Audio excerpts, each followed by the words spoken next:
Mike Damergis along with Dr. Ty Pope from Iona's Criminal Department Justice here at Iona University.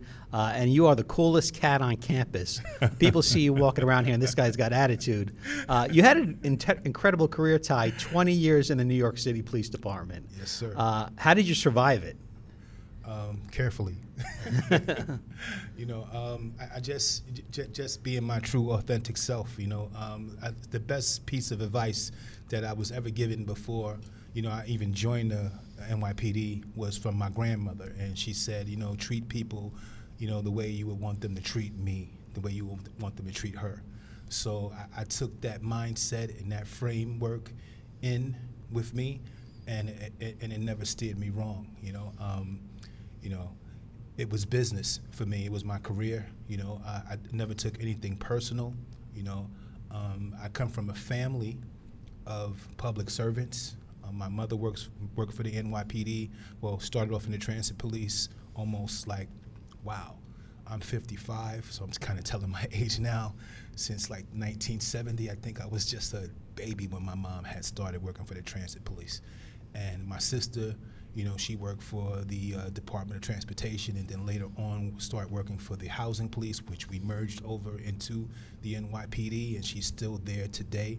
My mother worked about 40, maybe almost 45 years with PD, so I was kind of bred in that. But my grandparents, especially my grandmother, she was like the community, like matriarch, you can say. My family ran along with other locals, a block association in the South Bronx. I grew up in the South Bronx, right on 160th, 161st Street and Trinity Avenue. And that was during a time where the Bronx was burning, you could say.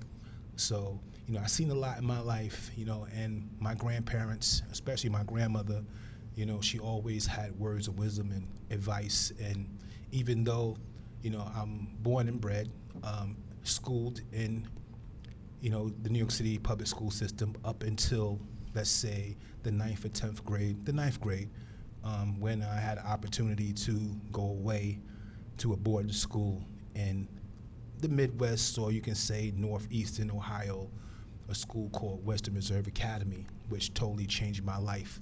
Total different dynamic from a kid that's coming from the areas that I came from.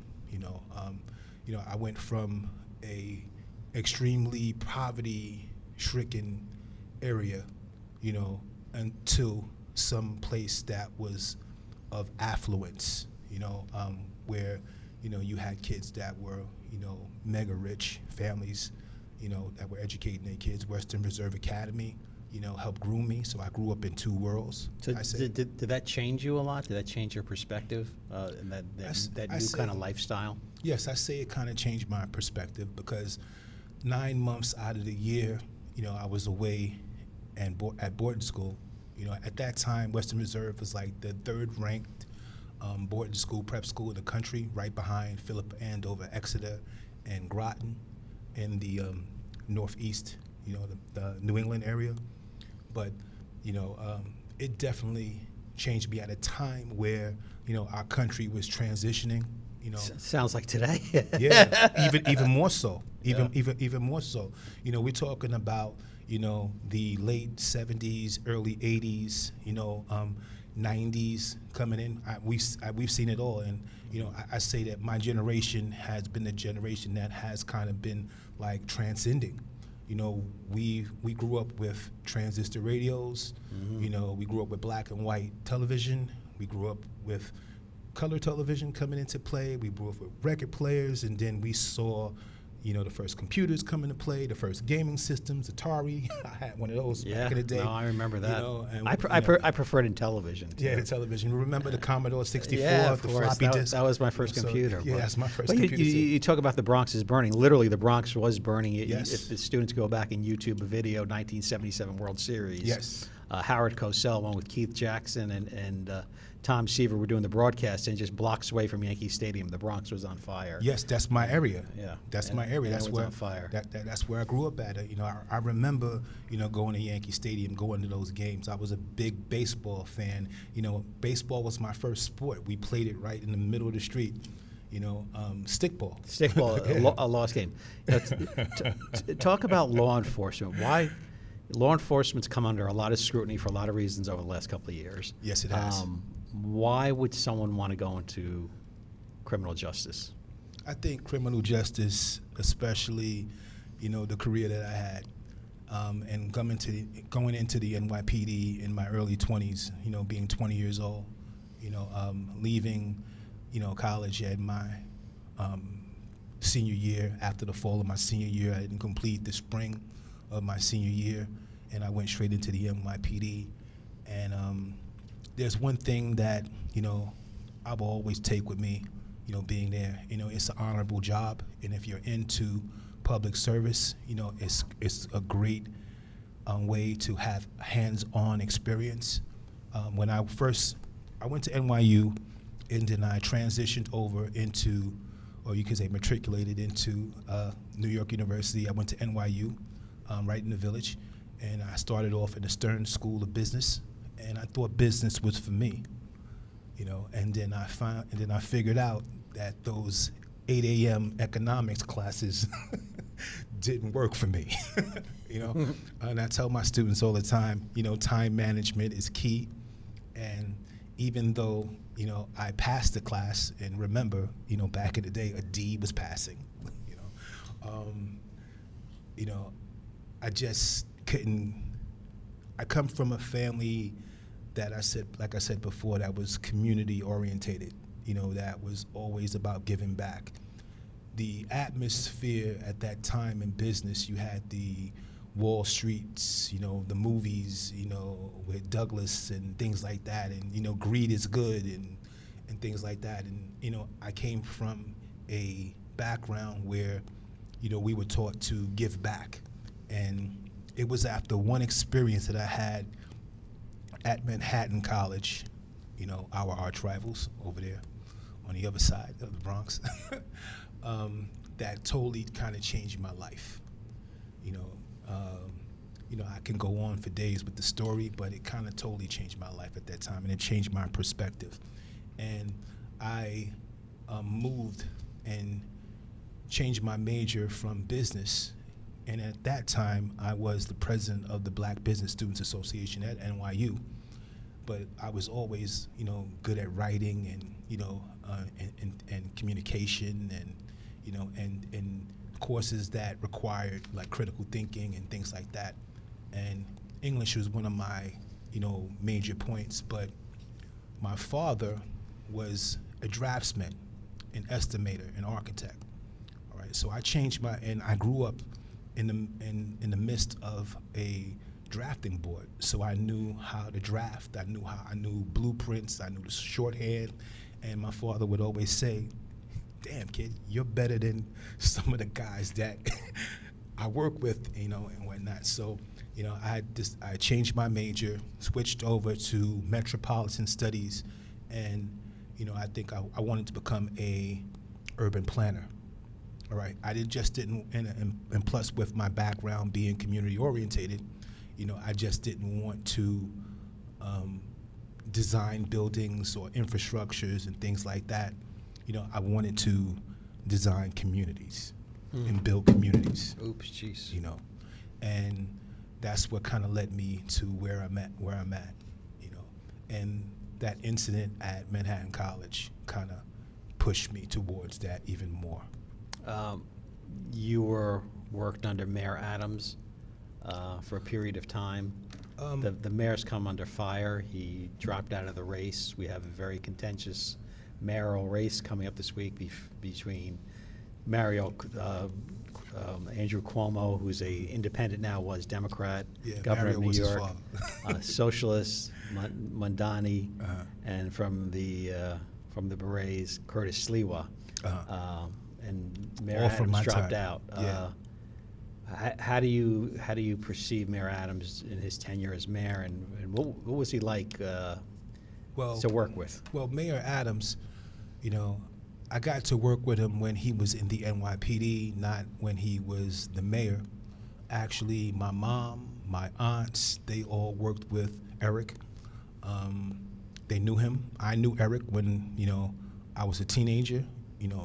going in and out of the transit, precincts, because Eric started off as a transit cop, and everyone knew my mom. They called her Miss Bessie, and everyone knew my aunt, Sandy Mead, So, I knew Eric as a cop. I knew him coming up through the ranks because Eric and a group of other, African American supervisors and Latino supervisors, black and brown supervisors, what they did in the 90s under SAFER, we formed a study group to help, boost the ranks of black and brown representation within the NYPD. And that's how do you do that? How do you do that? You come together with the New York City Police Patrol Guide, and just like I tell students, the best way to where iron sharpens iron is to get together with a bunch of your peers and a bunch of your other students and study and break the guide down and question each other. Isn't that hard to do when some of the tactics used by the police force across the country use techniques that are somewhat uncivil to the community to work, and to tell someone who's black or Latino that come work for us, we could change things? I mean, isn't that a difficult message to get across? Not really. We're all human. Everyone, we're not perfect. Everyone has their faults. And when it came to that, there are 3 civil service exams, within the ranks that you have to pass in order to, move up. A lot of people think that the rank of detective is, one of the most prestigious. Yes, it is, but it's along the same lines as, a PO. It's a discretionary position. It's a discretionary promotion. All right. The New York City Police Department is a civil service organization. All right, it's run by the Civil Service, DCAS. The New York City Police Department is a paramilitary sort of type of organization. It's not militaristic in its nature, but it has some traits that they have with rank and structure and things like that. So the first rank that you come into, within the NYPD is the one of PPO, which is the average, let's say, cadet, that's in the police academy. Before you graduate from the police academy, you're a probationary police officer. Then after 2 years, after you spent your 2 years, then you get promoted to the rank of police officer. And the rank of police officer, what they do, they go out and they handle the day-to-day work. They are the heart and the front line of the NYPD. They are the soldiers, all right? Within that, just like within the Army, we have specialists. And those specialists are those that follow up on the calls and the records and everything and the information and the data that's gathered from the foot patrol, from the people that are out there doing the job day to day, okay? And that rank is the rank of detective investigator, all right? In order to, get to that rank, you have to have a set number of hours or a set number of months within an investigative assignment in order to get promoted to the discretionary rank of detective investigator 3rd grade. Years ago, it used to be a 9-month period in order to get promoted to that rank.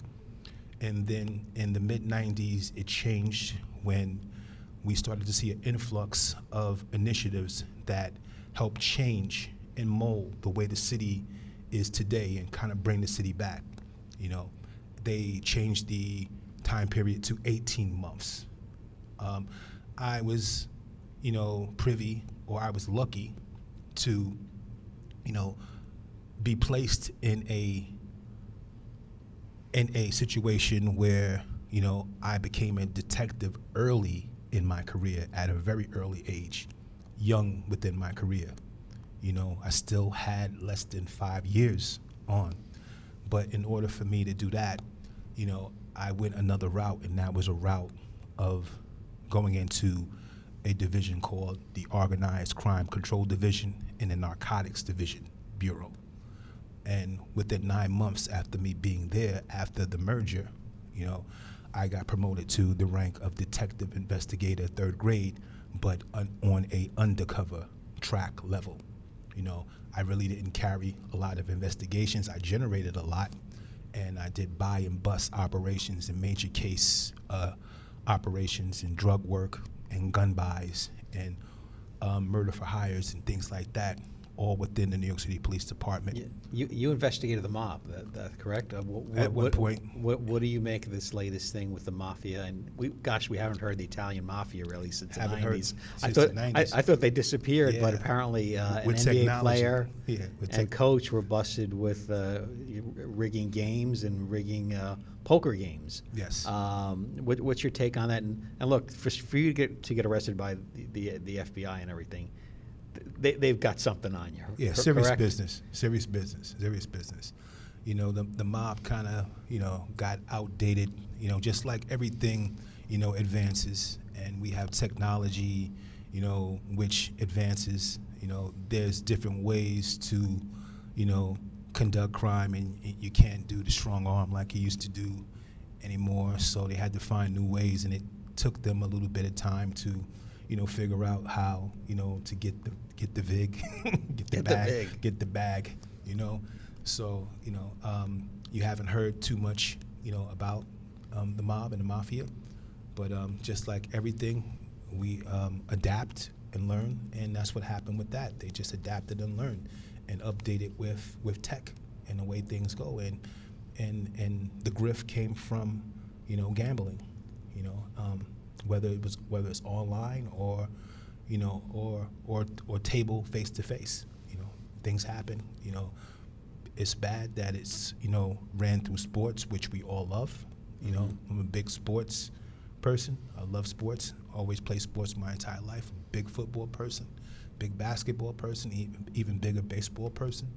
You know. Well, I see you walking on campus with a Yankee hat on. I mean, it's got to be disheartening to see the Dodgers, you know, getting all the players and Ohtani like that, right? So That's okay. That's okay. Cashman leaves Judge on an island, so that's okay. We still have 27. We still have 27. Well, when you hear things, it still comes up, defund the police and stuff like that. What's your take on someone that comes from a minority community, but you're a law enforcement officer? How do you explain having police and not recklessness, not the Wild West, not Dodge City going on, how it's important? With everything, it's branding.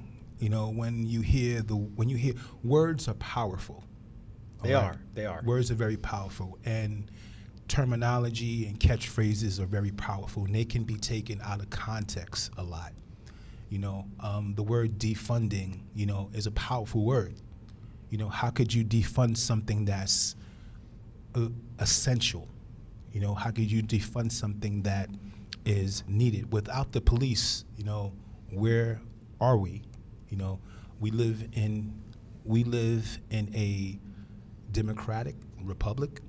You know, we live under that social contract theory. We give a little of our freedoms to gain, you know, a lot of security. This was more prevalent, or more than you can ever see, you know, during the time right after 9/11, you know, which was probably the most influential, the most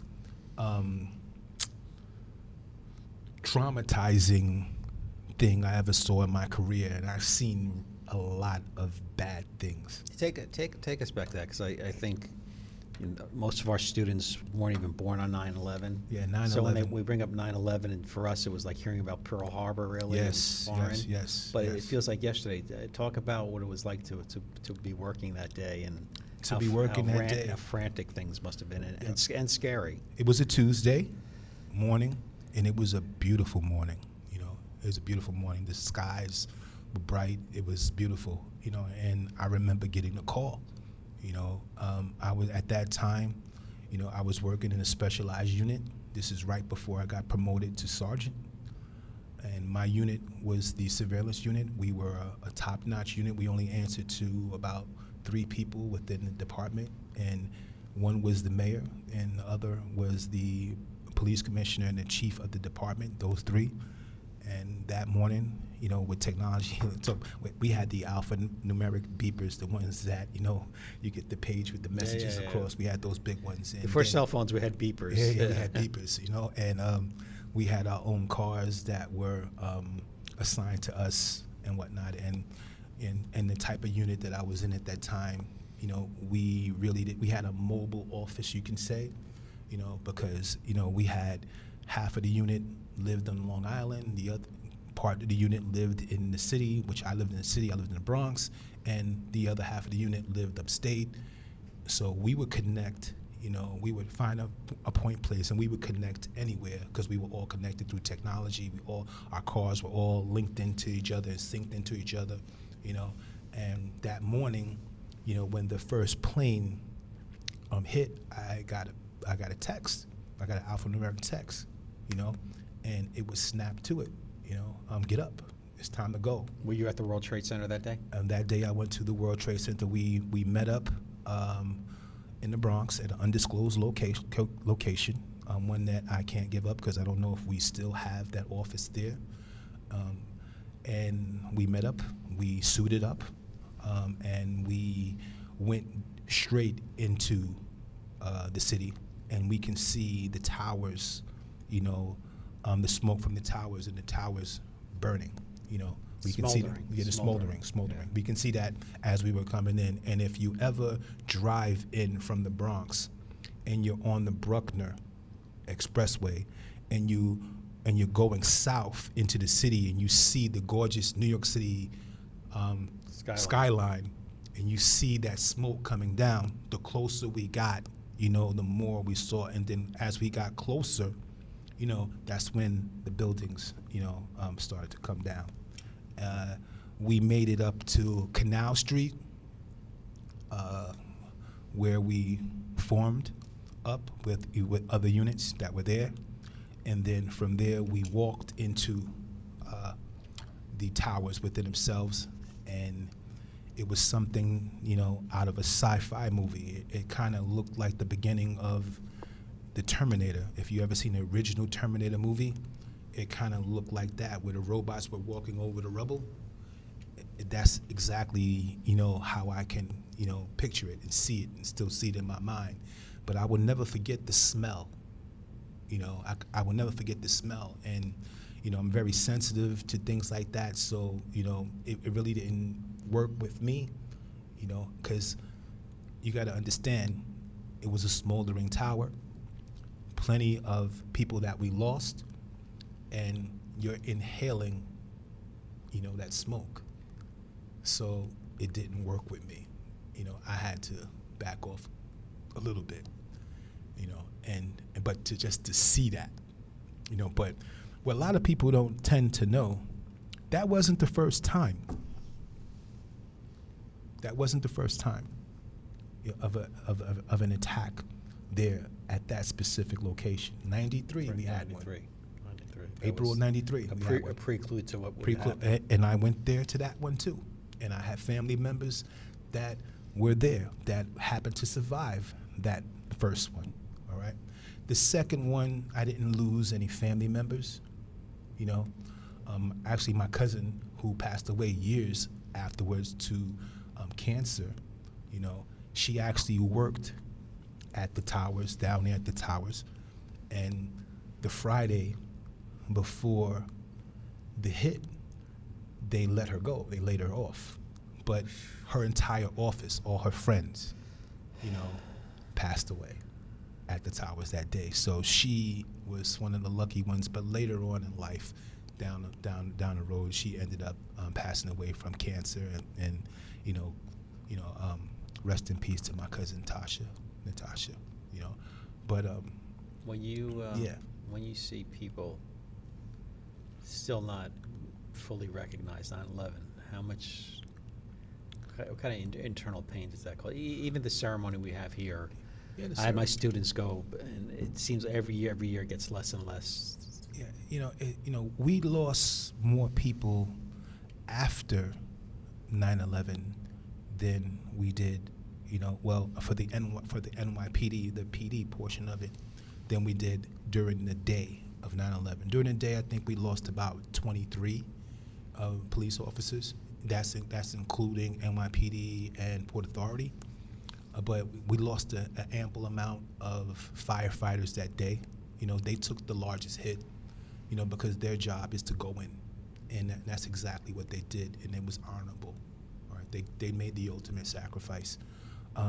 But the NYPD, I think the supervisor that was first on the scene down there, I think he saved a lot of lives, you know, and he did the smart thing by telling the officers to, let's assess this, retreat, and then we'll come back and go in at that moment and whatnot. And I think that was great. But afterwards, you know, you have one of the major crime scenes, you know, of the century, you know, and you have a lot of debris, a lot of, you know, human remains, and you had some of the best detectives and best police officers in the world and best supervisors doing, you know, one of the most intensive crime scene investigations in the history of our country, you know, in a precinct that, you know, really, you know, the first precinct wasn't built for that, wasn't expecting that type of hit, because it wasn't like an A house like, you know, like the other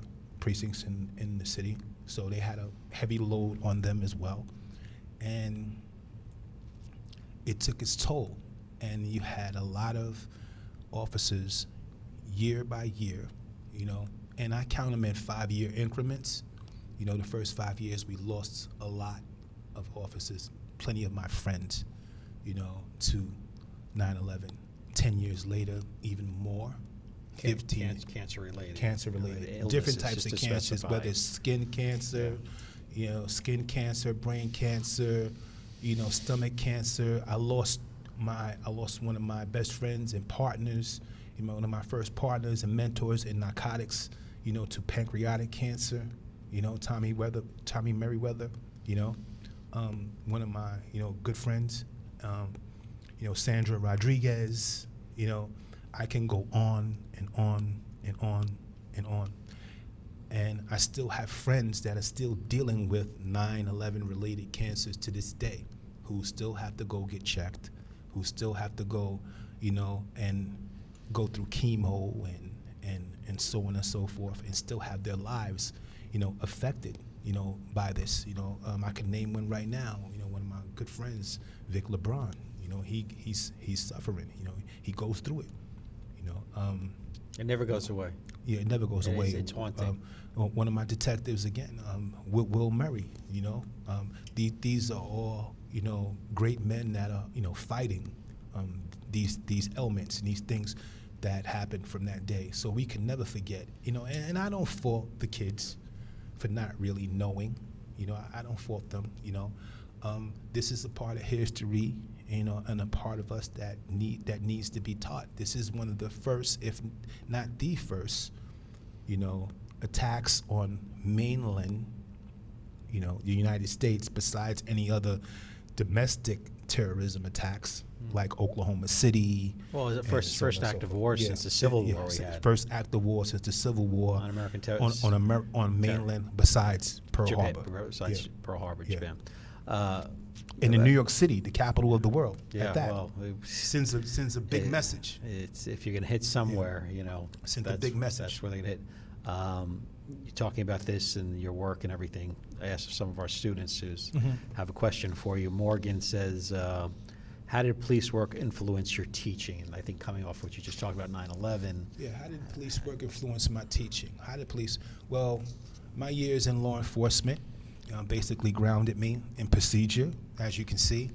But my years in the classroom remind me of my purpose, you know, and I believe that policing is about people, not just policy, and I get that from my grandparents, and I get that from my grandmother, especially. Like I said before, you know, I served as a detective squad sergeant in the NYPD, supervisor detective squad, one of the highest ranks of sergeants in the NYPD in the structure, sort of like if it was equivalent to a military, like an Army type rank, it'd be like a command sergeant major. You know, that's the highest enlisted man. You know, the SDS rank is one of the most prestigious. It's sort of like a de facto lieutenant type rank because we run an actual detective squad, you know. But my years, like I said before, have been vital, and you know, I believe in people and not just policy. So it's been one of the most complex and scrutinized police forces in the world, with approximately about 34,000 uniformed officers serving over 8.5 million residents within the city. My career basically exposed me to the strengths and the systemic flaws in our policing culture. You know, I saw, you know, firsthand how policy, training, and community relationships can relate and reinforce trust or erode it. You know, like I said, nothing's perfect. We're human. That experience informed me how to teach, you know, at the institutions that I've taught at and the ones that I currently teach at. You know, I focus on, you know, police and community relations, race and society, urban justice, human services, community justice. I'm a big believer in second chances. I'm a big believer in rehabilitative justice and restorative justice models. You know, I'm what we call, with my partner, one of my best friends, a retired lieutenant, who's now Dr. Keyshawn Hickman, who is an adjunct here at Iona. You know, we say that we are what you would call pracademics. You know, we're not just academics. We just don't teach from a theoretical framework. We teach from real life experience. So we're practitioners and we're academics at the same time. So, you know, when I teach through my lived experiences, you know, whether they're personal, you know, work related, you know, job related, you know, so on and so forth. So what I bring into the classroom isn't just case law, you know, it's what you lived. Yes, what I live is case life. I like it's case life. I like it's case that. life. You know, I teach students to humanize justice. Let's take another email from one of our students. With the 2025 mayoral election that's coming from Danielle, coming up so much talk about community safety, what advice do you give to the next mayor on building trust between the police and local communities while tackling crime? I think you touched on it, being a person. Yeah, be a good person, you know, but I have some things here that I can, you know, speak on, especially, you know, at my advice to, you know, the mayor and the outgoing mayor, the 25 New York City mayoral race, the Adams administration, and building trust. Have you texted Mayor Adams at all, or no? No, I haven't. You know, I don't have that line into him. I mean, you know, he's who he is, you know, and, you know, I respect him for the job that he does. He's the second African American mayor in our city, you know, which holds a lot of weight in the African American community and Black and brown communities of color. You know, and I think that, you know, his work was unfinished, you know, and I think he could have done more, you know, and I won't say he's been a disappointment, but I say that, you know, a lot of obstacles have come in his way, you know, which, you know, drew criticism and drew scrutiny. His administration faced a lot of criticism, you know, for focusing heavily on, you know, policing rather than, you know, addressing root causes like housing, mental health, and youth services. But I think he kind of, you know, put the right people in some of the right places. And I know some of those people that work for him and that are doing great work. One of my detectives that, you know, I trained and taught and brought up under my tutelage is now was formerly the commissioner of the Department of Corrections and is now currently the commissioner of, you can say, the personnel services within within New York City, and that's DCAS, the Department of Citywide Administrative Services. Former detective, you know, Louis Molina, Mm-hmm. you know, was one of my guys, you know, worked for me, you know, and is a great person and a great leader. You know, and I love that about Lou. He ran the corrections department for a few years, you know, and I had him here at Iona, you know, to speak and be with our students, you know, and you know, have influence, you know, and I think he's doing a great job. He's doing a great job. Yes. So what advice would you have for the incoming mayor, whether it's Mondani or Cuomo? Well, advising the next mayor, I have a couple of things that, you know, I would like to say, and I actually drafted something to, you know, our outgoing. Is this breaking news? We hit the breaking news. Well, no breaking news matters, but here's a couple of things. You know, I think you should look for raw talent, you know, when you have people amongst your ranks. Those that are going to think outside the box, that are going to think critically, that are going to be in support, you know, of building, you know, a firm foundation within New York City. And sometimes it might not be, you know, those who are, you know, directly around you or who are connected. You have to be able to have a broad outlook. You know, you have to be able to widen your horizons. So for me, advising the next mayor, you know, I'll apply what I say and how I teach within a 4 frames model, you know, for reimagining what public safety can truly be.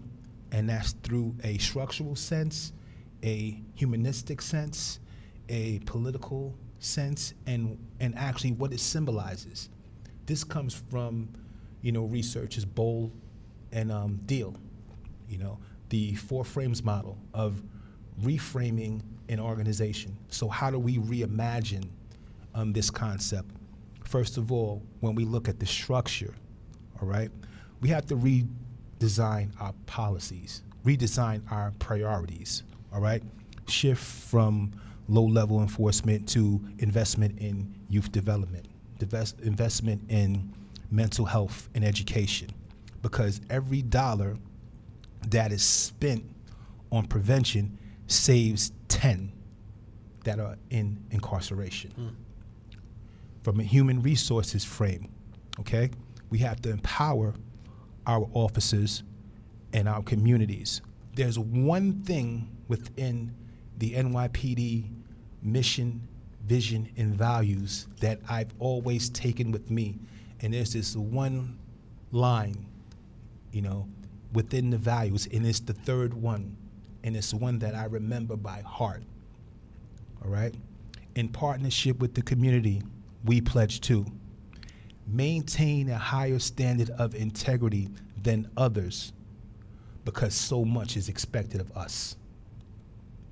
And if we go into the job like that, you know what, we can build the trust within the community. And I want all you candidates to hear that if you happen to be on this Iona podcast, okay?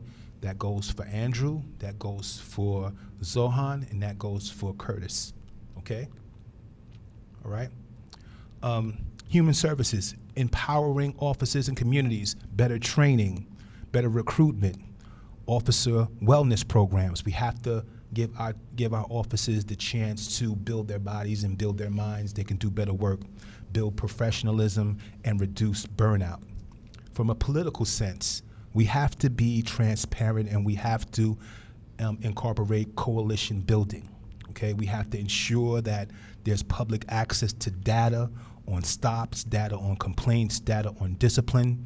We have to include community leaders in safety planning so our communities could feel like they're part of this, all right? And we have to look at and reframe what the department symbolizes, okay? What the city symbolizes. You know, we have to look to rebuild trust, okay? I think what you said there, Ty, is the trust factor. I mean, that is that is universal, and just humanizing everything, because we've become as a society where everything's dehumanized, and we hide behind social media. And, we hide behind the mic, and we hide behind quotes, but I'm not hiding behind the mic. Slogans. Our president uses slogans. So this has been a fascinating 45 minutes, and Definitely. I thank you so much, and I hear your classes are must-see TV. Oh. For the most part. So my class is a little bit, I can. It feels like I'm on on the box, talking, That's okay. preaching, my sermon. But to finish off, that symbolic end, the rebuilding of trust, to rebrand the NYPD as a symbol of fairness and service, not just force, to highlight community-led successes and restorative justice models. So the challenge for this next mayor isn't just to lower crime, but to raise the confidence. Raise the confidence. Well, the next mayor, whoever that might be, has one hectic job ahead, that's for sure. Yes, they Ty do. Pope, thank you so much for joining me on the podcast. Thank you. Hopefully you'll invite me back again. Absolutely. All right, Go definitely. Giants, go Yankees. Yes, go Giants, go Yankees, and go Knicks. There Go you go. Knicks. Go Knicks. Mike Damergis from Iona University, Sports Communication and Strategic Media Department. Thank you.